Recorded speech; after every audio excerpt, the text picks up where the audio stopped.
실제로 이제 진동 분석이라는 게 뭐 경험이 되시겠지만 실제로 주파수 분석으로 거의 다 분석을 하게 돼 있는데 실제 아까 원엑스 같이 그런 진동 분석 같은 경우에는 위상이라는 특별한 기술을 사용하게 되면 이제 분석에 대한 신뢰도가 확실히 크게 높아지죠. 굳이 절대 위상을 사용 안 하셔도 상대 위상만 사용하셔도 충분히 측정이 가능하니까 충분히 활용하시는 거 추천드리고, 항상 상대 위상을 측정할 때는 어떤 성분이 우세한지, 원엑스가 우세한지, 트엑스가 우세한지를 확인을 하고, 위상 측정할 때 반드시 회전 속도가 넣게 돼 있죠. 자체적으로 넣어야지만, 반드시 넣어야지만 정확하게 돼 있습니다. 예를 들어서 이제 설비 회전 속도가 1800rpm짜리 설비라면 일반적으로 미끄럼지 봤을 때는 한 1750, 1760인데 1800을 넣게 되면 약간 50rpm 차이 때문에 위상까지 크게 변하게 됩니다. 실제로 원엑스 성분이 아닌 거죠. 그렇기 때문에 반드시 정확한 RPM을 넣어야지만 원엑스에 대해서 측정할 수 있기 때문에 상대 위상 측정하실 때는 반드시 원엑스를 반드시 체크를 잘 하셔야 됩니다.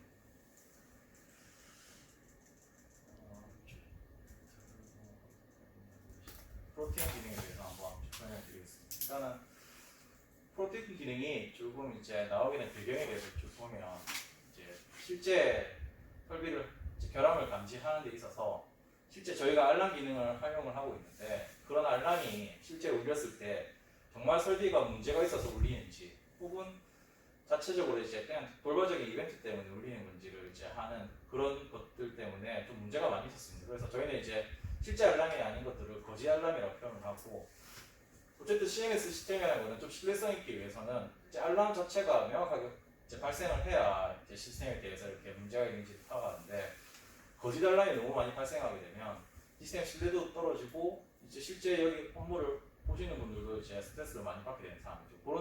그런 측면에서 프로틴 기능이 개발되었다고 보시면 될 것 같아요. 그래서 이제 일반적인 절차들은 대부분 다 이제 측정 포인트 이런 것들을 진동 분석자가 수동으로 조정을 했고, 알람 발생 시에도 진동 분석자가 수동으로 이렇게 진동 분석을 다 했습니다. 그래서 대부분 다 수동으로 했기 때문에 이런 것들을 좀 간단한 부분이나 이런 부분은 자동으로 이렇게 만들기 위해서 이렇게 개발된 배경이라고 보시면 될 것 같고요. 그래서 이제 그 진단 절차는 실제 이제 IMX 3D 중에 S는 안 되고 8, 16 플러스 전용이라고 보시면 돼요. S는 지금 거의 단종됐기 때문에 8하고 16 전용이라고 보시면 돼요. 하드웨어는. 국저버는 이제 10.2 이상 버전이 10.2 이상 되고, 그게 이제 10.5인가요? 10.5 이상이고 10.5에서 11, 12 단계까지 조금씩 이제 프로틴 기능이 조금씩 이제 기능이 좀 더 좋아졌습니다. 결함이 감지할 수 있는 것들이. 그래서 지금 사용하시는 건 아마 12.1 버전을 사용하고 계시는 걸로 알고 있고, 그렇다면 이제 거의 대부분의 기능들을 이제 다 활용하실 수가 있죠. 그래서 진단 절차를 쭉 확인을 해보면 일단 저장된 진동 데이터에 대해서 이제 러닝 자동 학습을 한 후에 이제 그런 이제 학습하기에 독조 자체 프로그램 내에서 알람 수준을 자동으로 설정을 해준다는 게 이제 핵심이고요. 학습이라는 거는 기존에 측정된 데이터, FF 데이터를 옥저버 데이터가 자동으로 이렇게 대략 연계해서 지정을 해주면 20개 정도라면 현재 시점에서 과거까지의 FF 데이터들을 얘가 자동으로 이렇게 학습을 합니다. 그렇게 한 뒤에 학습을 된 결과를 가지고 현재 쭉 세운 데이터가 들어오게 되면 거기에 대해서 이렇게 이 자체 내에서 인덱스 값이라는 파라미터 인덱스 값이라는 것들을 만들어주고, 인덱스 값에 의해서 알람을 발생하는 거죠. 이 인덱스 값이 이 FFT에 들어가 있던 결함들에 대한 값들을 각각의 이제 보정을 해줘서 하나의 값으로 만든 거거든요. 그걸 가지고 이렇게 결함을 감지하는 부분이고, 지금 현재 학습되는 이제 결함들은 이제 1X 결함들, 컬곰이라든지 언밸런싱, 그다음에 2X 결함들, 그리고 되는 게 이제 기어 결함들, 그다음에 베어링 결함, 그 네 가지 형태만 이제 현재는 지원하고 있습니다. 버전이 한 가지 올라갈수록 조금씩 증가하고 있습니다. 계속 개발하고 있고 추가적으로 하고 있는 것 같아요. 원래 처음 10.5 때는 두 가지밖에 안 됐어요. 딱 1X, 2X만. 1X, 2X 베어링까지 있거든. 버전이 증가하면서 지금 증가하고 있으니까 이게 좀 다음 버전 나올 때는 좀 더 이제 계란들이 좀 더 증가하겠죠. 그래서 그 진단 구성 요소하는 것들을 하는 방법에 대해 쭉 확인을 해보면, 일단은 프로틴 기능을 제대로 활용하기 위해서는 아까 보시면 이제 인덱스 값을 이제 이렇게 만들어줘야 되는데, 인덱스 값 지정하는 것들은 이런 머신 파트 내에서 이제 결함 주파수들이 반드시 입력이 돼 있어야 이 값이 만들어지기 때문에 필수로 머신 파트는 만들어져 있어요. 이 머신 파트를 가지고 결함 주파수들을 산정하기 때문에 반드시 이게 입력이 돼야지만 프로틴 기능을 활용할 수가 있어요. 그래서 네, 머신 파트를 쭉 구성하게 되면 이제 그 프로틴 자체 기능 내에서 요거를 활용을 해가지고 어떤 결함들을 감지할 것인가에 대해서 설정을 쭉 하고 그렇게 난 뒤에 이제 설정하고 나면 얘가 이제 현재 시점에서 과거 데이터를 몇 개까지를 학습을 합니다. 그래서 어느 정도 알람을 만든 후에 그 값이 그런 결함들에 의해서 인덱스 값이 올라짐에 따라 이제 알람을 나타내죠. 그래서 이게 인덱스 값이고요. 그다음에서 쭉 올라갔다 내려갔다 하면서 이제 알람을 나타내고 알람 표현은 이제 요게 프로틴 아이콘이거든요.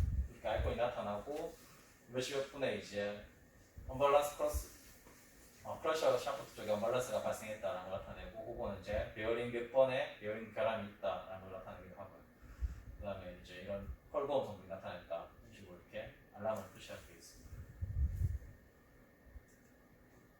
그래서 한 방법은 실제 이제 그 설비의 머신에 속성을 누르셔서 프로퍼티 가셔서 프로틴 다이노시스라는 기능이 있습니다. 거기서 이제 어태치를 누르신 다음에 그렇게 해서 이제 요되면 이제 현재 할 수 있는 결함들이 좀 나타납니다. 지금 베어링과 루즈니스 언밸런스가 있는데 실제로는 12점에서는 이제 기어라든지 이런 것들도 증가되어 있습니다. 그래서 이걸 선택을 하고 그다음에 이제 베어링과 샤프트가 있으면 베어링 결함은 어떤 베어링을 결함할 것인가에 대해 선택을 하고 샤프트 같은 경우에는 축에 대해서 예를 들어서 이제 축이 기어박스가 있으면 축이 두 개가 되겠죠. 그런 축이 몇 개인지를 확인해서 그런 정보를 넣고요. 그렇게 해야지만 그 축의 원액스 성분에 대해서 결함을 이렇게 얘가 산정할 수 있기 때문에 반드시 해야 됩니다. 그래서 어떤 특정한 포인트 중에 어떤 포인트를 선택할 것인지에 대해서 선택을 쭉 하고요. 그렇게 해서 설정하게 되면 이 포인트 내에서 알람이 발생하면 아까 보여드렸던 알람이나 이런 것들이 발생하는 거죠. 그래서 전체 세팅이 끝나면 이제 다 이번 진단에 대해서 계산하시겠습니까? 나오게 되면 계산을 하게 되면 뭔가에 대해서 이제 학습이 이루어진 상황이죠. 그때 그 이후로는 집중된 데이터에 대해서 이제 프로틴 기능이 산정을 해서 자동으로 학습을 하고 그다음에 알람을 발생시킵니다. 그렇게 해서 이제 프로틴 기능을 활용해가지고 쭉 스케프 내에서 쭉 활용을 많이 했었습니다. 그래서 실제 이제 개월수나 이런 것들 쭉 해서 이 정도로 했더니 이 정도 비용에서 실제 결함과 그리고 이제 거짓 결함이 나타나는 비율을 확인해 봤더니 지금 이제 1번이 이제 트루 포지티브가 실제 알람을 확인했더니 실제 결함이 존재하는 참일 경우 그리고 그 다음에 펄스 같은 경우는 두 번 같은 경우에는 이제 거짓 알람일 경우 거짓 알람일 경우 세 번째는 이제 알람이 발생 안 하는데 실제 확인해 보니까 실제 결함이 있었던 경우를 쭉 확인해 보니까 이제 참 알람을 발생하는 경우가 이제 압도적으로 이렇게 높고 실제로 비율을 따졌을 때 98% 정도 신뢰를 보였습니다. 그래서 이런 결과로 봤을 때는 상당히 이제 신뢰성 있는 기능이라고 이렇게 말씀 좀 드릴 수가 있고요. 그래서 쭉 정형외과 사례를 확인해 보면 이제 피건보트 교체 같은 경우에도 실제로 이렇게 데이터를 보고 프로틴 알람이 발생을 했고 이제 발생을 해서 이 시점에 정비를 했더니 이제 인덱스 값이 쭉 줄어든 걸 확인하실 수가 있고요. 여기도 마찬가지로 이제 알람이 쭉 발생을 했고 정비를 하고 났더니 수치가 감소한 걸 보실 수가 있고 마찬가지로 이제 베어링 교체들은 여러 가지 사례들이 있습니다. 실제 이제 베어링 결함이 존재했고 쭉 확인했더니 그래서 이 데이터는 과거에 있는 데이터를 학습하고 과거의 데이터가 없다면 현재 시점에서 쭉 데이터를 어느 정도 이렇게 학습을 시키면 돼요 자동적으로. 그래서 이제 굳이 과거 데이터가 없더라도 할 수가 있으니까요. 그래서 쭉 그렇게 활용하시는 거고 베어링 교체 작업 이런 식으로 이렇게 인덱스가 발생했고 정비 작업을 했던 거죠. 이런 식으로 쭉 활용하시면 되는 거고